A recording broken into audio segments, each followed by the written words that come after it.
So hello everyone, welcome back to my channel. After picking up the Fuji X-H1 last year and struggling yet again to get decent consistent results from my aging post-processing tools, which don't support newer cameras such as the X-H1, and I say newer cameras, this one was released back in 2018, so it's not exactly a new camera nowadays. And because of that, I was struggling with an ever-increasing complex and time-consuming workflow to go from a raw image to a finished photograph. My current tools that I was using consisted of an old perceptual software version of Lightroom 5.7. It also included Capture One Express, which you get for free, or you used to get for free with Fuji cameras. It included Olympus Workspace for my newer Olympus cameras. It also included Iridient X Transformer, which I found in the past worked well with my Fuji X-H1 files. And then not to mention as well plugins that I used to convert images to monochrome, such as Silver FX Pro 2, and other software that I use like DxO's Photolab 3 for my infrared work. So I started to contemplate whether now would be the time that I succumb and go for an Adobe Photography subscription to update my Lightroom, which would be compatible with all cameras that I have and ones that I buy in the future, and to simplify my workflow. So whilst I was contemplating going to Adobe, I also thought it'd be a good time to just have a look at what else was on the market in terms of software, to see whether there was any other program out there that would potentially fill my needs of trying to simplify my post-processing workflow.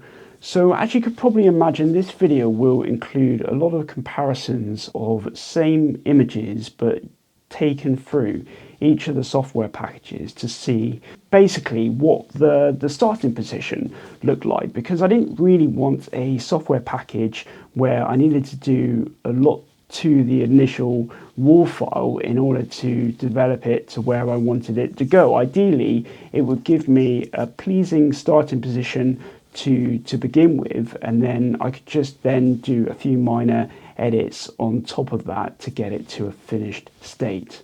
And I'll just run on the screen now what software I've used. It's about 16, 17 different brands of software. Obviously there's been multiple variations of that software released in the time that I've done this project. So I've done a lot, and I feel like now is the time to draw a line under the work I've done and draw some conclusions. To save this video from being overly long, I'm going to kick off now while I'm talking with all the comparisons that I've done. So I've basically selected a few images from all of my current cameras. So obviously the Fuji X-H1, also the Fujifilm X-E1, my Olympus EM1 Mark I, and also as well the Canon 5D Mark I. The comparisons that we'll run through now when I'm talking will hopefully show you the different software's interpretation of the raw file and their starting position when you load up a file within their software package. Hopefully the file name in the top left hand corner of the images as they run through will give you an idea of what software they have come from. So can any other software give Lightroom Classic a run for its money and keep me away from a subscription model moving forward? So the main reason I've stuck with my old Lightroom thus far is that I love the way that Adobe does its cataloging functionality in the Lightroom software. I mean, I've always found that the user interface is very intuitive to use, and it's just very straightforward and simple to alter a given photo. I did do a smaller comparison when I was struggling with the Fuji X-E1 raw files, and I missed the fact in that video that in Lightroom you can actually select a starting color profile. If you shoot it with Premiere, you can select the Premiere film simulation in Lightroom, and it's Lightroom's interpretation of that profile. So it's not going to be identical to Fuji's film sim if you got the straight out camera JPEG, but it's going to be better than just starting from the raw file in Lightroom in most cases. However, I still found that Iridient X Transformer gave me the best starting point at the time for my Fuji X-H1 raw files. In this comparison as well, I was concentrating mainly on the rendering variations, so the look and the tonality of the image. There was no point comparing sharpening or noise reduction performance across the programs, as each program seemed to apply a different default level, so it would have made comparing those aspects a little bit futile. And as you're probably seeing now as well in these comparisons, surprisingly there is a wide ranging amount of variation from the same raw file. And with the images, I did try to pick a wide range of subjects, and specifically ones with reds and greens, as I find that cameras and software packages seem to struggle with displaying or rendering these in a natural way. Generally, I found that Lightroom Classic was the most consistent, especially with the Fuji X-H1 and the Canon 5D files, barring a few exceptions. The free art RawTherapee programs did very well in some cases. However, in the end, I just dumped up the cash for Lightroom Classic.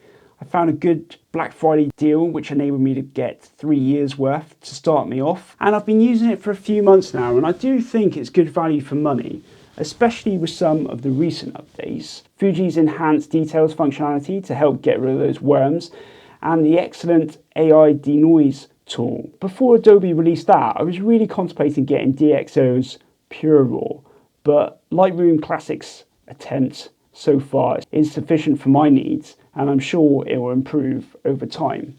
What helped to sway me as well towards a Lightroom subscription model is that, in my experience, other software companies, they profess that they don't do a subscription model. I tend to find that they seem to release new versions of their software each year anyway, which if you want to keep the software updated, you will need to stump up the cash for.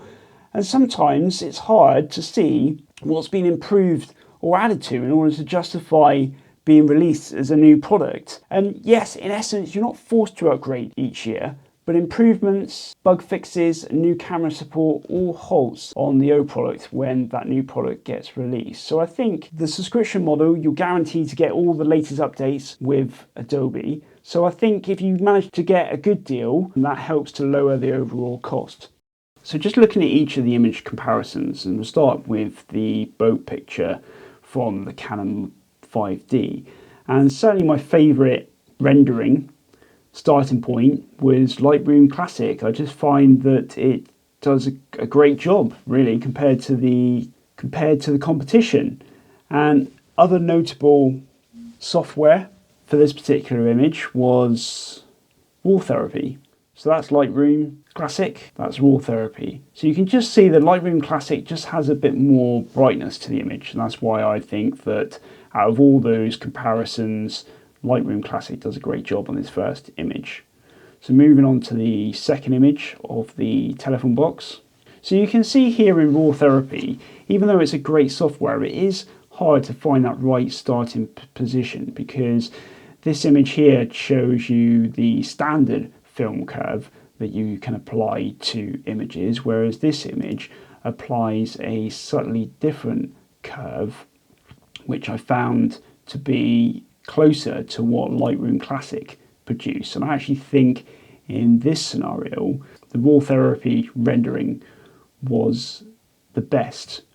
Although for a simple workflow, I think I'm just going to accept that Lightroom Classic was good enough. And like I said, this is just the starting point. I can then apply some alterations to make that image how I want it to be. So if I just add a bit more contrast, a bit more clarity, a bit more vibrance, you'll probably find that that actually looks like the RawTherapee render edition. So pretty close. So that's all of the Canon 5D images. Let's go on to the Olympus EM1 Mark I. Right, so onto the church with the Olympus EM1 Mark I. And yeah, I think RawTherapee here did a great job.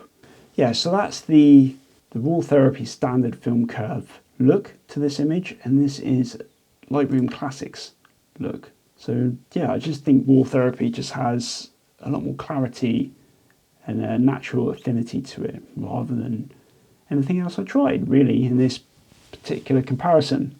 And again, this is the RawTherapee standard film curve, which I found to be the best looking rendition of the raw file, because if I go to the Lightroom Classic file, it just makes the greens look so garish. And it goes back to the point where I was looking for images, and that's why I selected this one, because it has a lot of green in, and I just find that cameras and software packages really do struggle with rendering greens in a natural way. Yeah, I think actually the Adobe's Lightroom Classic standard profile does a pretty good job, but it's just a little bit, it just seems to add a little bit more life to the face, whereas the RawTherapee's approach is a little bit flat. But yeah, it's definitely a toss-up between RawTherapee and Lightroom Classic standard profile in this instance. The next Olympus image, the one I took down in West Bay. Yeah, hopefully you can see with me just flipping between Adobe and RawTherapee that, yeah, just RawTherapee's rendition of this image just looks nicer, to be honest. So in conclusion, for all of the Olympus files, RawTherapee actually does a much better job than any other of the software packages I selected, including Lightroom's Classic. Right, so let's move on to the Fuji X-H1 files. So the first one is at Bath. Yeah, so that's the Iridient X transformer, which is my favoured application for converting X-H1 files. And I had hoped that Lightroom Classic would do a good job here, but if I just switch Lightroom Classic, you'll see that that's its interpretation of that raw file with Lightroom's Previa Fujifilm simulation, and you'll see from the out of camera JPEG that it's nothing really like it. It just, yeah, I just feel that it just loses something in the sky. So that's the straight out of camera JPEG, and then that's Iridient. So you can see that whilst the straight out of camera JPEG is quite decent, the actual Iridient conversion is probably the best here. So moving on to the next X-H1 image. This time it's an old wall in front of Sherborne House here in Sherborne, and I'll just flick to, again, let's start off with Iridient. So this is Iridient X Transformer. That's the original JPEG. So you can see that Iridient is just probably a little bit brighter than the straight out of camera JPEG. Another software that did good here is Photolab 6. Again, you can see it's brighter and it's applied some corrections to what it thinks it needs doing. So I think, yeah, I actually think in this particular case, Photolab 6 did the best job. So there's the JPEG, and let's just have a look at Lightroom. So you can see here actually the Lightroom did a pretty good job in matching the original straight out of camera JPEG from the X-H1. With this particular comparison, I think Iridient did the best job.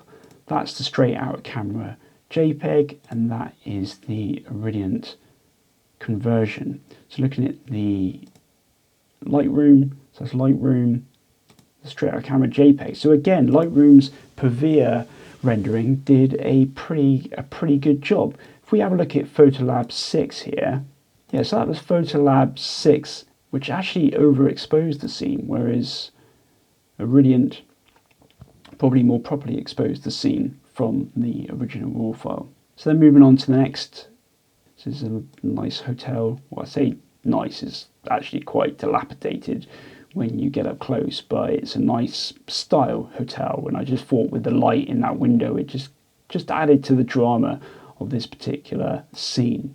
So in this case, it looks like Iridient did a pretty good job. So that's the straight out of camera JPEG. You can see that the Iridient's conversion is a little bit more natural, I think, looking at. And it looks like as well Photolab 6 did a pretty good job, although it is, again, yeah, it's probably a lot similar to the telephone box image before. It does boost the brightness and the exposure more than the other software. As with all of these images, you can probably easily match Photolab 6 output with a few tweaks in Lightroom. Like if I just take the Iridient file, just go into the develop module, add a bit of brightness, and that probably gets close to where, or even better than DxO's Photolab. Yeah, again, I just think Iridient just seems to handle all the tones in a much more sympathetic and natural looking way. Photolab maybe is a little bit too harsh looking as opposed to the more softer tones that Iridient is able to conjure up. Right, so that's the XE1 files. Now let's have a look at the X-H1 files. So first up, this was actually the end of a bench. So this is obviously Iridient's effort. So again, it's a bit similar to Capture One in that it just looks completely flat. And it's funny that I find that Iridient works so well with XE1 files, but as you can see here, it just doesn't really do the X-H1 file justice, in my opinion. So then we have a look at Luminar here that I've flagged. Yeah, not too bad. If you look, that's the original JPEG. That's Luminar. We've got Silky Pics here, which is being flagged. And you can see again, that actually is pretty close to the straight out camera JPEG. It's a difficult one.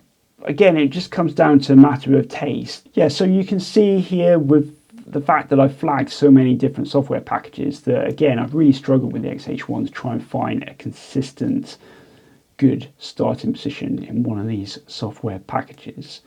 And Lightroom does do a good job in matching the original straight out camera JPEG. It's just a shame that it's not necessarily as good a starting position as it was on the XE1 with its straight out camera JPEGs. So anyway, moving on to the next image, the Eastbury Hotel. And again, quite a few flagged images. So this is one where I actually tweaked it slightly in Fuji's X-Raw Studio. So you can see here that I've reduced the highlights and the shadow by 1 to try and improve the look of the original image. And this is the original JPEG. So you can see that it has softened the image by making those few tweaks. Because as I mentioned in another video, I generally find that the X-H1 tends to crush the blacks and the shadows a little bit, and I'm not a massive fan in most situations of that particular look. And you'll see here that the raw file conversion in Lightroom matches the straight out camera JPEG pretty well. Yeah, so Capture One Express did a good job here, and again applying the linear curve. And then this is Lightroom Classic. So you can see in this scenario, I much prefer the Capture One's starting position, which is very pleasing. So moving on to the final image. Oh look, another telephone box. So that's the original straight out camera JPEG. That is Lightroom's interpretation. So again, you can see that it matches the straight out camera JPEG when you apply the appropriate film sim quite well. And the other software that I've flagged as being a good starting position includes another RawTherapee, although it's quite a flat rendition compared to that of Lightroom. You've also got Photolab 6 did a pretty good job. So yeah, so out of those three, I think actually Photolab 6 does a good job. Yeah, so I think this is one of the rare cases with Fuji X-H1 files that Photolab 6 did a pretty good job. It's just a shame I didn't particularly like that software in other scenarios, although it was extremely quick to use, as I will discuss in the follow-up video to this one. So I hope this video will be useful to those also in a similar boat to me. I certainly wasn't expecting before starting this video that the free options like RawTherapee or Art would do as well as they did, really, compared to some of the more expensive paid options. But ultimately, I decided to stick with Adobe. I definitely think that the improvements that they've made to the software over the old version that I have has made the upgrade worth it. So that's all I have for this video. So as always, thanks for watching. Bye for now.